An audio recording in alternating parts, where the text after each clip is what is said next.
Hello, friends. Welcome back to Sheena's Homestead. We are really getting into spring now, and as you can see, some of my tomato plants are getting pretty big. And I have quite a few Roma that multiple seeds came up. And I know this is a huge no-no, and people are going to get mad at me, but I am going to separate these plants. Traditionally, people will take little snips and just snip one of the less healthy plants off, but they're all so healthy that I'm going to take them and divide them, and I'm going to show you how I do that. I've done this many, many times, and especially with tomatoes, it hasn't disrupted the roots, and I am very, very gentle. So I'm going to show you how I do this. So I kind of just take the stems and put them between my fingers, and I tip over the plant so that most of it just comes out right here onto my paper towel. You can see the roots are right there, kind of intertwined. But if you just let the dirt simply fall apart, it comes right apart. You don't even have to rip anything. There's basically no damage. It's just that we are uprooting and moving to a new spot. So I've got new dirt here, which is going to be brand new nutrients for the plant. And you're going to see just how well these little guys do. So the only thing is I really take my time to center the plant and get it nice and comfortable in its new home. And then I just gently take some dirt and put it around it. So, you want to make sure your plant stays upright. So you just give it the support that it needs all the way around.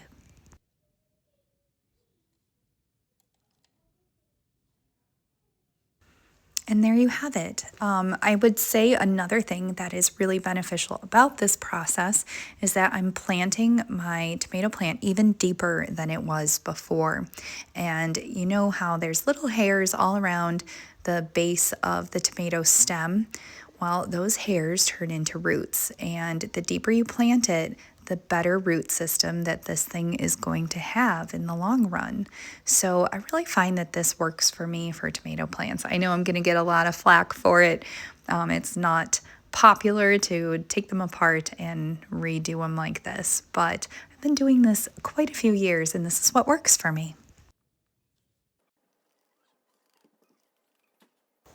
So I'm going to do this for all of my little plants here. They grew so healthy. None of them are too thin and spindly. We really did a good job of keeping those lights really low and close to our plant, which made them have chubby, thick little stems, which is exactly what we want. You can see here I've got 3 or 4, and I can't bear to snip any of them. So we're going to extend the life of all 3 of these.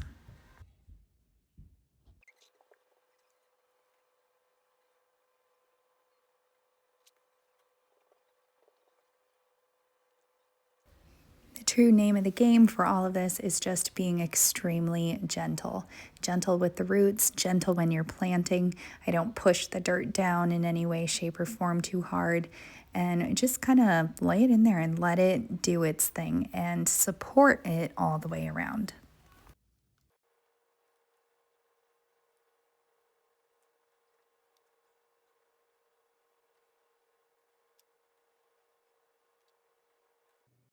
So now each of these has been divided out and it has its own little home, and we're going to put them back under the lights.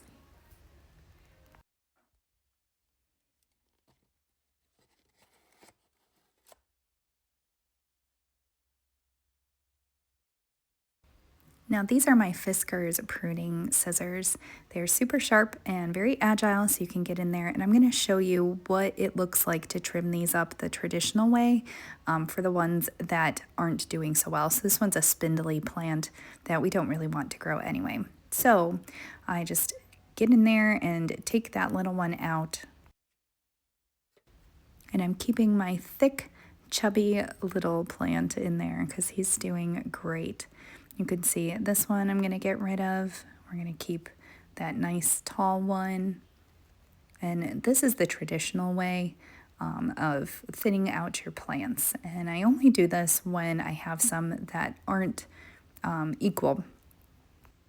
So you can tell that one is like a lot healthier than the other ones. And that's the case where I start to snip one or two out of that bottom there.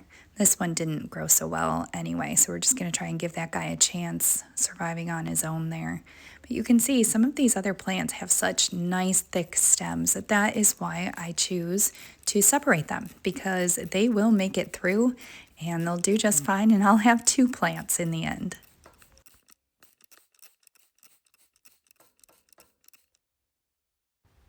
So these are my bigger beefsteak tomatoes, and you can see right here, I'm gonna pinch off the first leaves.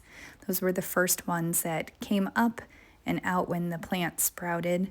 And then the next set are the first true leaves, and those we are going to keep. This just helps give the plant a little boost, and it sends the growth hormone back into the taller leaves so that we can get more growth out of this plant. And because I can never stop planting, I'm starting more seeds. So these are the seeds that I'm gonna start in this little planter set that I got from Menards. And I have 3 or 4 different kinds of peppers that we're gonna get growing here. You guys know that I also do winter sowing, so I already have some of those outside, which I'll show you at the end of this video. They have not sprouted yet. The only things that have sprouted are my arugula, and I have some kale too, and those are, early spring crops, so it is expected for them to start sprouting this early. And I'm going to get a couple of those seeds in the ground in my raised beds as well too this weekend. It is such a fun time of year with all this new life and growth. It's just makes me so happy, and spring is just one of those times where we get to be excited about what's to come. So it never gets lost on me. It's always so amazing, no matter how many springs come along. All the new life is just a lot of fun. Okay, and this is after about 4 days of growth in their new homes, in their new cups. So I'm just trying to show you how well these plants did after I rehomed them and separated them. You can see it didn't bother them one bit. I think it's important to experiment and see how different things work for different people. And, you can figure out things on your own, and this process works for me. So, I hope you try it too if you have some healthy seedlings. And last, I will show you my winter sowing and how that update is going. So this is the kale. It is getting really nice and big. Oh, actually, that's the arugula. Sorry. This next one is the kale. And you can see it's really sprouted. So it's doing well. And as I was checking out here, I had to look because I didn't know what one this was, but the beefsteak tomatoes are already popping in my winter sowing. So that is exciting. And then I had another one too start to pop, and once I looked, it said beefsteak as well. So pretty amazing. We're gonna see. You already saw inside under my lights how big my beefsteak tomatoes are, but I bet you these ones catch up. So the garlic is starting to pop, and the chickens are laying many, many, many eggs, almost more than we can eat, which is such a nice and delightful problem to have. Well, thank you for following along on this little update. I hope you are enjoying spring, no matter what part of the country you are in. Let me know in the comments below where you live and what is new by you. Have a great week, and I will see you guys next time on Sheena's Homestead. Goodbye, friends.